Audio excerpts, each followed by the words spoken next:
I'm not going to play the blame game as like, oh well, the Palestinians could have had a chance here, or the Israelis could have done it there. I'm going to say this: the United States is not an honest broker. The United States benefits the Israelis not an honest broker so in the much 90s? more.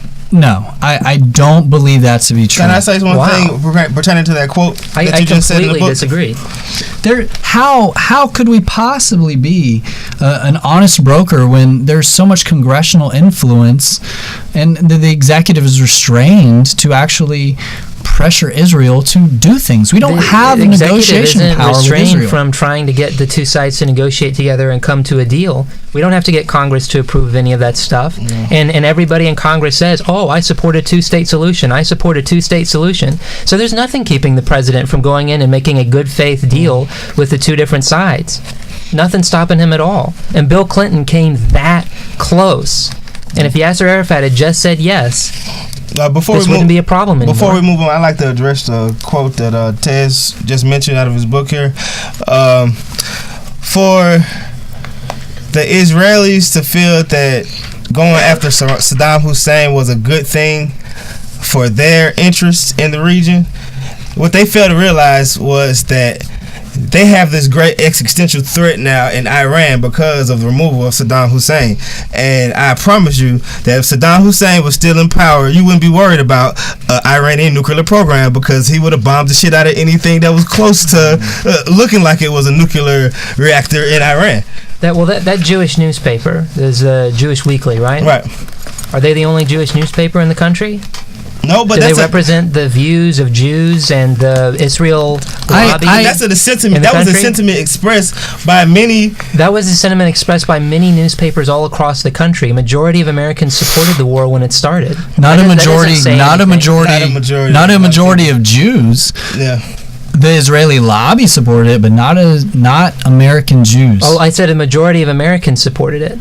And most lobbies. Yeah, and a majority of Americans thought Iraq was behind 9/11. Not any of the people I know. But what I'm saying is that pointing that out doesn't say a whole lot to me. Yeah, me and Bridgemont, we knew it was bull before it even started, man. I did too. You know what I always thought it was? I always thought before it happened that Saddam Hussein was just trying to get us to go over there and invade and look like a bunch of belligerent assholes, have no nuclear weapons, which would be the basis that we invaded on, and then be left with a huge... I mean, after that, in the global respectability for America just seems to not be as high as it was. Maybe I was just a kid back then, maybe it just seemed different, but it seems after that people were like... And after George Bush was our president. Our approval ratings sank. Our favorability ratings, how people saw us. Like, we have polling data that shows that once Bush became president and we started invading countries, we went from being the most popular country in the world to being the most hated country in the world. And we've made some gains over the last 4 years. But we're nowhere near where we were. We're the most popular country in the world again, but we're not as popular as we were in the 1990s. The only reason we're anywhere close is because we elected Obama. Yes, that's true. Literally, after he was elected president, our favorability ratings went up, like, way up. And they're still way up. They've dropped a little bit, but they're still way up. Because of those drone strikes, maybe? Yes, actually, that is considered to be the sole reason that our ratings have dropped. Just a little bit, but yeah, the drone strikes, it turns out, are only popular in America and Nigeria. No, why do the Nigerians like it? Drones aren't going to be popular here once they start giving everybody speeding tickets. Yeah. Everyone's going to hate drones, man. And tasing you out the sky. That would suck, man. You know, you're driving on I-85 and you get pulled over by a drone. They're already doing it in Montana. Excuse me, but you need this ticket. Bring you roses. No country is perfect. What is the degree? Is it if it's on how many people you kill? I mean, no, it can't be wrong though. It can't. It's too easy. It can't. That'll make us the biggest terrorist organization in history. We can't have that. It can't have that. So we gotta redefine the definition of terrorism. Again. I heard somewhere that they're trying to make Bloods and Crips considered terrorism, so they can go after them on the whatever. Oh, under the Patriot Act? Oh, man. I heard that as well. Yeah, you heard that? See? I am not making this shit up. No, I also heard that the Westboro Baptist Church was looking to be branded a terrorist organization as well. Yeah. That was on the We the People website. Oh yeah, isn't the White House website We the People? Oh yeah, there you. I've heard about that petition. You know what we should do? Protest the Westboro Baptist Church. No, we need to protest Obama because he is a weak partner for Israel. Yeah, right. Yo, all right, let me bring this back since you guys are talking about. Life is a jihad. You're back with the radio, Joey Hornbuckle, Scott Brown, Richmond Boulder, Jason Weber, Tez Ricklin, and our guest, Jason Weber. Jason Weber. Thanks for introducing me play again. for the NBA? Yeah. All right, so we have And Plutocracy. Scott Brown with our new segment. Yeah, we've got a new segment, guys. Profiles in Plutocracy. We'll bring this to you every week from now on. Each week we will dissect the plutocratic dynamics involved in a particular individual. This week, we got Sheldon Adelson. Anybody you guys heard of Sheldon? Oh yeah, we know Who the hell him. is he? This is Newt Gingrich's best friend. Yeah, that's true, but Literally kept his campaign didn't alive help him for enough. weeks. All right, so Sheldon Adelson. yes. Sheldon Adelson was a casino magnate, but he's the 24th richest person in the world, the third richest person in the United States. Billions of dollars. The original source of his wealth was a computer trade show called Comdex that was big through one of the biggest computer trade shows, and of course the 80s and 90s. So, with the tech boom, he got rich, and now his net worth is $21.8 billion. So literally the third richest guy. This is the third richest guy in this country. Warren Buffett, Bill Gates, and then this guy. Something like that. Number 3. Number 3. Damn. Yeah. Actually, there's someone above Warren Buffett these days. Since 2010, I think it's Carlos Slim. Oh, well, he's Mexican He's though. Mexican now. He's Mexican, so yeah. He's the richest guy in the world. Yeah. Because Bill Gates keeps donating all of his money. I think it has something to do with that drug money, but So what about Sheldon? Tell us about this guy. Is it noteworthy fact about Sheldon Adelson? He was the biggest individual campaign donor in the 2012 election. Boom. Whoa. This guy, it is known for sure that he gave over $92 million. Whoa. $92 million himself, but the total is probably more like $155 million. Because some anonymous Republican fundraisers supposedly told HuffPost that he gave between $30 and $40 million to Crossroads GPS, which is, it's dark money. We don't know. Karl Rove's organization. Yeah, Karl Rove's organization, and at least $15 million to other groups associated with the Koch brothers. He could have gave me $50,000. I would have voted for Romney. I think he actually gave some money to his wife as well. Probably, yeah, and I'm sure she. Who Well, actually, she this gave to other was people. between the two of them, actually. I see. Wow. Sheldon and Miriam Adelson. He also gave millions to the Chamber of Commerce and the Republican Jewish Coalition. And of course, he leaned Republican everywhere.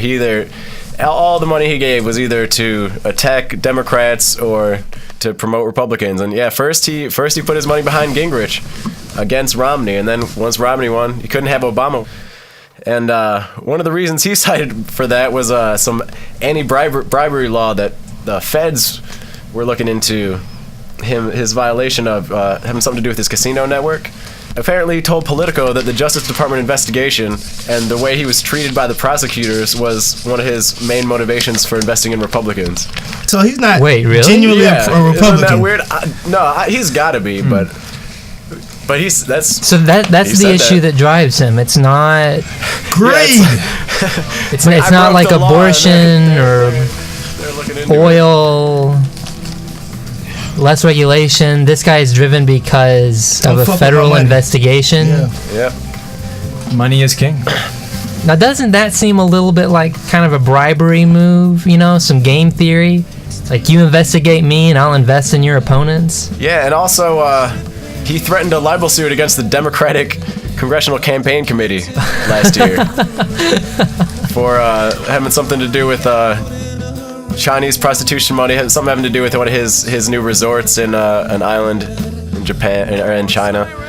Oh, that's and it's a place that's known for prostitution, but of course he's above that. So he's a pimp as well. No, he's above that. He said it himself. He's above pimping. No, he only pimps presidential candidates. Exactly, and also over in Israel, to tie this back in there, he's one of these people that I used to not think they existed until I really started looking into it. But people who really think, and their primary motivation for thinking that the Israelis need to take all the everything that's left of the Palestinian territories, they think God gave it to them and it's theirs from 4,000 years ago. People really think this, and so he's one of them. He tried to buy an Israeli newspaper, but he failed in his bid, so he founded one called Israel Hayom, which that's a fun name. Yeah, and see, he's got a great business model too. He distributes it for free, so it pretty quickly became the #1 daily newspaper in the country. I'm pretty sure. So is he losing a lot of money on that, but he's doing it in order to influence people? Yeah, he's losing a lot of money just in order to influence public opinion in Israel. It's a few million, I'm sorry. It's not... Yeah, well, when you've got tens of billions of dollars... $1 million. It's a smart idea. Yeah, if you're a plutocrat and you want to evilly manipulate the world just because of your own selfish worldview. But is that plutocracy? Definitely. I thought plutocracy was just buying out the candidates. Now it's buying out the media. That's plutocracy. It's the fourth branch of the government. All right. If you shape public opinion, you control. What's more at the center of politics than public opinion on political matters and information? I mean, you can control policy. Yeah, and I mean, if he can push out the rest of the market, he can say whatever he wants. Nobody's got access other than the internet, which might be the saving grace. But there's also, there's a lot of dissent in Israel, even about Palestine. They had during the Arab Spring, they had their F-14 movement, which just started off with one lady in a tent and turned into tens, hundreds of thousands of people in the streets protesting. A lot like America. It wasn't so much the Palestine issue, but a lot about economics, especially like rent especially in cities, Tel Aviv. Wasn't there something in particular that they were really upset about? Sorry, what'd you say? It's like the price of some food or drink. Yeah, I think price of food went up. Cheese, I don't know.